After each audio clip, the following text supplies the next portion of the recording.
ఇప్పుడు దాకా వీళ్ళు కోలాటాలు అవన్నీ చూశారు, ఆనందించారు. ఇప్పుడు గోవు గురించి ఏ విభాగాల్లో ఏ దేవుళ్ళు ఉంటారో చెప్తాను. గోమాత పాదాలు రుణమిత్ర దేవతలు, గోమాత గొలుసులు తులసి దళాలు, కాళ్ళలో సమస్త పర్వతాలు మారుతి పీఠాలు, నోరు లోకేశ్వరు, నాలుగు వేదాలు, భూమర్జున గంధర్వులు, దంతాల గణపతి, ముక్కున శివుడు, ముఖమున జ్యేష్ఠాదేవి, కళ్ళలో సూర్యచంద్రులలో శంకు చక్రాలు, కొమ్ములలో యమ ఇంద్రుడు ఉంటారు. కంఠమున విష్ణువు, భుజమున సరస్వతి, రొమ్మున నవగ్రహాలు, మోపురమున బ్రహ్మదేవుడు, గంగడామున కాశీ ప్రయోగ నదులు, ఉదరమున పృథ్వీదేవి, వెన్నున భరద్వాజ కుబేర వరుణ అగ్ని ముదకు దేవతలు, ఉదరమున శనక శనంగ శరత్ కుమారులు, తోకన చంద్రుడు, తోకగుచ్చున సూర్యకిరణాలు, తోలు ప్రజాపతి, రోమావళి రిషికోటి దేవతలు, పిడుగులందు పితరులు, గోపాదధూళి సమస్త పుణ్యనదులు, తీర్థాలు కన్నా గొప్పది. కరి కావేరు బోలు, పాదుక పుండరీకాక్షి బోలు, స్తనాలు సప్త సాగరాలు, పాలు సరస్వతీ నది, పెరుగు నర్మదా నది, నెయ్యి అగ్ని. గోవుకి తృప్తిగా మేత, శనగలు, బెల్లం తినిపించిన సమస్త దేవతలు తృప్తి చెందుతారు. గోవుకి 5 సార్లు ప్రదక్షిణ చేస్తే భూప్రదక్షిణ చేసిన ఫలితం దక్కుతుంది. గోపాలకృష్ణుడు గోవుని ఎంతో భక్తితో శ్రద్ధతో సేవకునిగా చూసుకునేవాడు. ఆషాఢ శుద్ధ తొలి ఏకాదశి మొదలగు కార్తీక శుద్ధ ఏకాదశి వరకు గోపూజ చేసిన వారు సమస్త పాపాల నుండి విముక్తి పొంది విష్ణు సాన్నిధ్యం పొందుతారు. గోవక్ష ద్వాదశి, ఆ రోజు గోపూజ చేసిన వారు అనంత కోటి పుణ్యాలు లభిస్తాయి.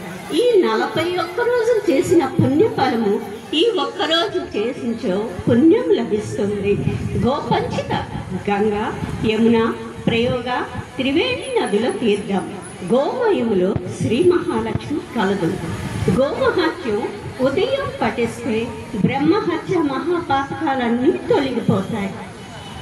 ప్రతి అమావాస్య రోజు పఠిస్తే 3 నెలల మహాపాపం తొలగిపోతుంది.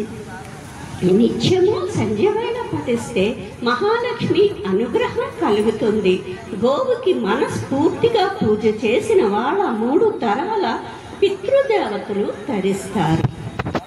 ఇప్పుడు గోవులో వివిధ భాగాల్లో ఉన్న దేవుళ్ళు దేవతల గురించి తెలుసుకుందాం. గోవు కొమ్ముల భాగంలో శివుడు కొలువై ఉంటాడు. కొమ్ములపై జల్లి నీటిని సేవిస్తే త్రివేణి నదిలో నీటిని శిరస్సుపై జల్లుకున్న పుణ్యం లభిస్తుంది. శివాష్టకం, సహస్రనామాలు, బిల్వ దళాలతో పూజ చేస్తే సాక్షాత్తు కాశీ విశ్వేశ్వరుని పూజించిన ఫలితం దక్కుతుంది.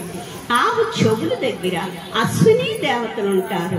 ఆ చోట పూజిస్తే సర్వ రోగ నివారణ అవుతుంది. ఆవు కన్నుల దగ్గర సూర్యచంద్రులు ఉంటారు. ఆ చోట పూజిస్తే అజ్ఞానమని చీకటి తొలగి జ్ఞానకాంతి సకల సంపదలు కలుగుతాయి. ఆవు నాసిక భాగంలో సుబ్రహ్మణ్య స్వామి కొలువై ఉంటాడు. ఆ చోట పూజిస్తే సంతాన నష్టం ఉండదు. ఆవు నాలుగు పైన వరుణదేవుడు ఉంటాడు. ఆ చోట పూజిస్తే శీఘ్రత సంపత్తి కలుగుతుంది. ఆవు పెదాల దగ్గర ప్రాతః సంధ్యాది దేవతలు ఉంటారు. ఆ చోట పూజిస్తే సకల పాపాలు నశిస్తాయి. ఆవు చెక్కిళ్ళలో కుడివైపు యముడు, ఎడమ వైపు ధర్మదేవతలు ఉంటారు. ఆ చోట పూజిస్తే యమ బాధలు పడబోరు పుణ్యలోక ప్రాప్తి. ఆవు కంఠం దగ్గర ఇంద్రుడు ఉంటాడు. ఆ చోట పూజిస్తే ఇంద్రియ పాఠపాలు సంతానం కలుగుతుంది. ఆవు సంక్రమంలో సరస్వతీదేవి ఉంటుంది. ఆ చోట పూజిస్తే విద్యా ప్రాప్తి. ఆవు పొదుగు దగ్గర 4 పురుషార్థాలు ఉంటాయి. ఆ చోట పూజిస్తే ధర్మంత కామ మోక్షాలు కలుగుతాయి. ఆవు గిట్టల చివర నాగుదేవతలు ఉంటారు. ఆ చోట పూజిస్తే నాగలోక ప్రాప్తి. అంతేకాదు భూమిపై నాగుపావుల భయం ఉండదు. గిట్టల్లో గంధర్వులు ఉంటారు. ఆ చోట పూజిస్తే గంధర్వలోక ప్రాప్తి.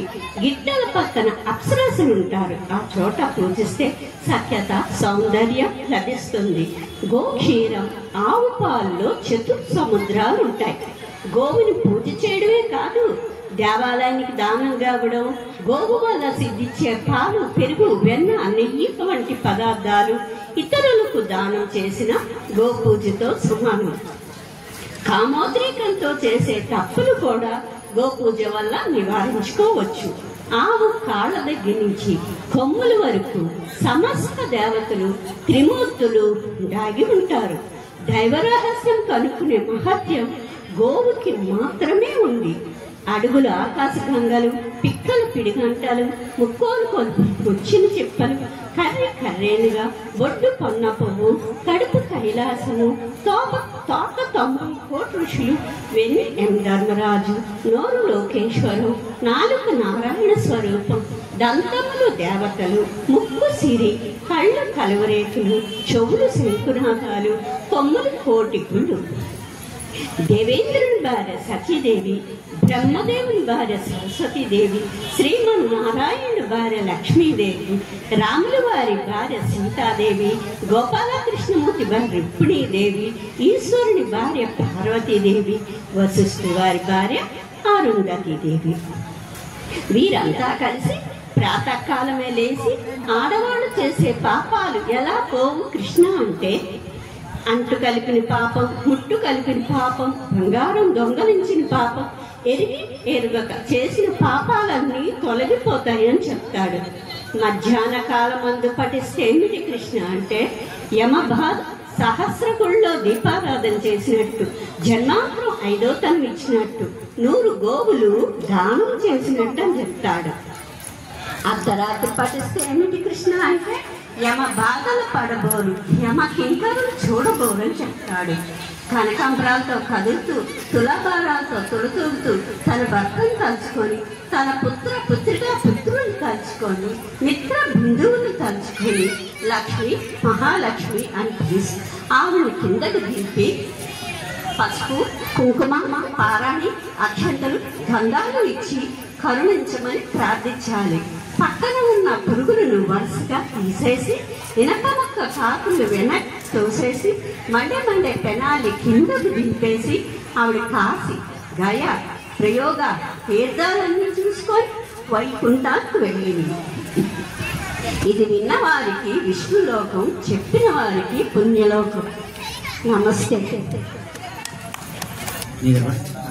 ఎస్ మణి గారండి విత్ అవార్డ్. చాలా బాగా గోవిందం చెప్పారండి. మాకు తెలియని విషయాలు కూడా కొన్ని నేర్చుకోవడం జరిగిందండి. చాలా థ్యాంక్స్ అండి. చాలా ధన్యవాదాలు.